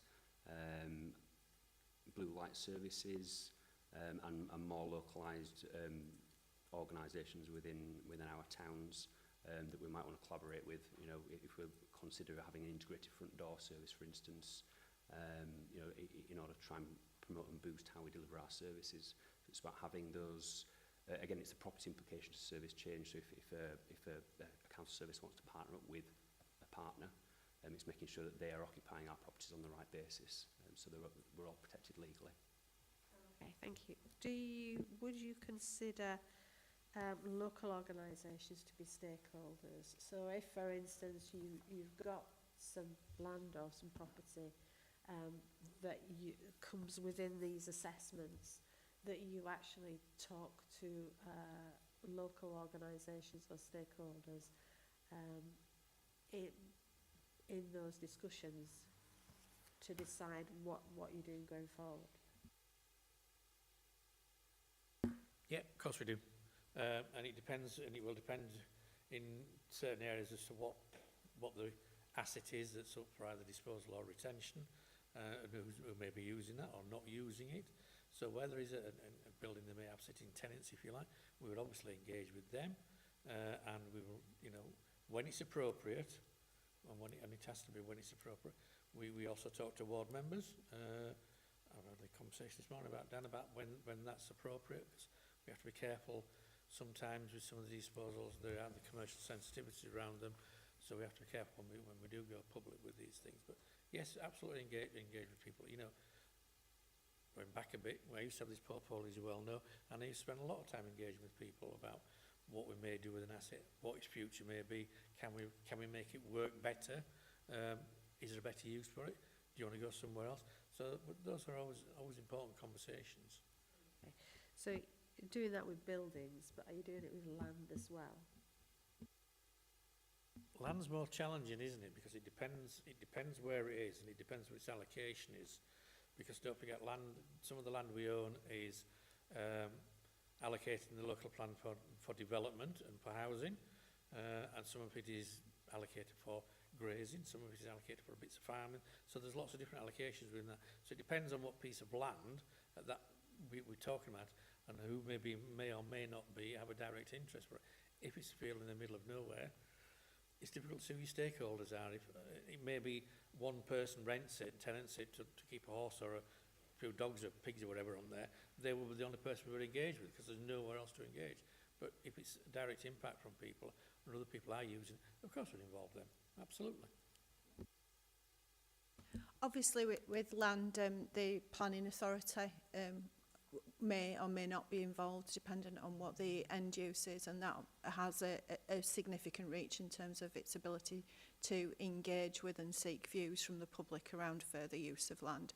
I would just say, though, that it is our responsibility to ensure that we receive best value, whether the asset is land or is a building, and so us seeking out the most financial value for us, and that sometimes can come from both a sum of money for the building or the land, or for us understanding what the end use of that is, and that being something that we can factor into our ongoing conversations. So we are required to get best value. Yes, I understand about best value. I think it's also understanding the complexities and having conversations so that everybody understands what the purpose and complexities are. Because in the rush to dispose, I think there may be conversations maybe not happening that should happen. Let me just leave it at that. Are there any other points on this item? Councillor Crook. I mean, I think my question's largely been answered in various different aspects of the other questions that have been asked, but it was about disposal pathways and looking at internal need in other areas as well to make sure that we're not disposing of assets that could be used internally to meet other priorities, so either through condition of use or through internal sale to a different department or whatever. But I think that's been confirmed already, hasn't it? So. Yeah, just to add to that, that's the whole process of having a core estate and identifying where we need to most facilities, and we have people in other buildings scattered across Kirklees, and it's about making sure that should that building be repurposed or put for asset disposal, whatever, that there's somewhere for them to go. So yes, we absolutely take all that on board, and when we're looking at developing our policy of what will be the core estate in the future. And also we do look at thinking, well, 5 years time, might this be useful?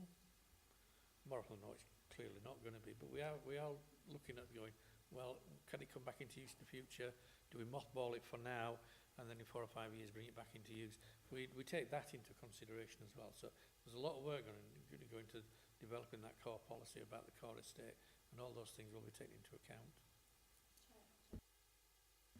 Just to add as well, we are consistently looking at the council's pressures and some of the challenges that we face. So, for example, all our disposed property, where applicable, is looked for as to whether or not that can be converted to either temporary accommodation or permanent accommodation, and whether that should therefore move into the housing revenue account to ease some of the burden with homelessness that we face as a district. So we wouldn't necessarily only look at whether the building in its current form had value or use to us. It would be, and if we were to do conversion or development of it ourselves, whether that had value, and whether in terms of investment versus pressure that it was relieving, it was a good move for us. I just wanted to thank you for that, because that was precisely the example I had written down, you know, whether we had a housing need, and also whether that possibly that reallocation could be extended to partner organisations like housing associations or whatever to deliver need that we've already identified. You know, it's a clear. And that's the sort of thing we're doing with estate builders, working with 13 groups to see if we can develop some quality luxury flats in there. So that work is actually already ongoing. Okay. And can I just ask one final question then? You mentioned about the current challenges and that your policies and procedures, the new ones, would reflect the current challenges. So my question is the current policies and procedures, are they believed to be fit for purpose at this moment in time for the decisions that you have taken or may take before the new corporate property strategy is in place. Yes, they are. The corporate property strategy is about aligning them and making sure that we've got a proper framework that they all align to, and having that within the context of the properties that we hold and what they're required for. And I'd like to ask that you let us know when your timelines are for your corporate property strategy and your decision timeline, so that we can discuss as to whether we would like it back in scrutiny. Thank you for your time this afternoon. Thank you. And the next item is the work plan. Does anybody have any comments on the work plan at this moment in time?